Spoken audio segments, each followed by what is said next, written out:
Procesi më i kompromituar zgjedhor. Kështu përshkruhet nga disa zyrtarë shtetëror krejt ajo që ndodhi pas zgjedhjeve të parakohshme parlamentare të 28 dhjetorit 2025 në Kosovë. Qindra njerëz janë intervistuar, 10 janë ndaluar dhe të gjitha votat po rinumërohen për shkak të dyshimeve për manipulime gjatë numërimit fillestar. Votat për partitë nuk ndryshuan, ndërsa për kandidat me raste dallimi shkoi në mbi 6.000.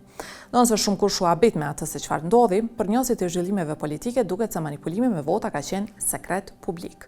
Shembull, për Artan Muhaxhirin, diçka e tillë ka qenë praktike pranuar dhe asnjë parti politike nuk i ka konvenuar të reagojë, sepse kështu i kanë quar përpara më lehtë agjendat e veta përmes kandidatëve më besnik. Kësaj radhe ishte një evoluim mbas edhe i rastishëm i sistemit, sepse ndonjëherë mjafton që brenda sistemit të ekzistojë vetëm një person në pozitë të rëndësishme i cili nuk është pjesë e skemës kriminale dhe ta demaskoj atë.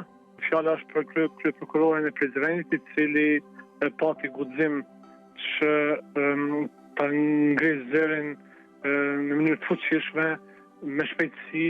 Për dallim prej tij, Agon Maliqi beson se kjo situatë mund të tregojë se liderët e partive politike ndoshta nuk i kanë strukturat e tyre në kontroll si dikur. Është përfolur shumë edhe më herët se ka shumë ndikim të komisionerëve lokal dhe bashkëpunim ndërpartijak të numëruesve që kryesisht vijnë nga njëjtat rajone dhe kanë interes të përbashkët, ndoshta që të bashkëpunojnë, se kjo pa bashkëpunim të mes tyre nuk bëhet.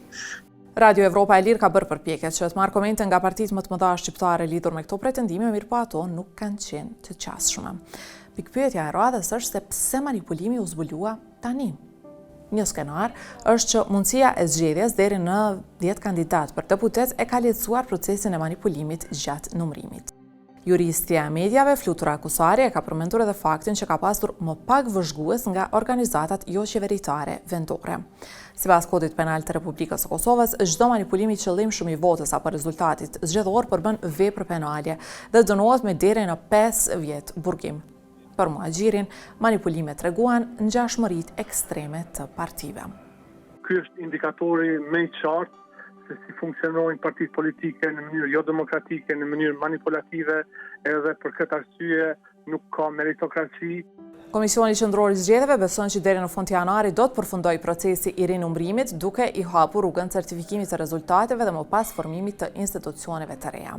Miratimi i buxhetit të shtetit, marrëveshjet ndërkombëtare dhe shmangja e zgjedhjeve të reja për shkak të pozitës së presidentit konsiderohen hapa jetik që vendi të mos hyjë në një territor të pashkelur më parë.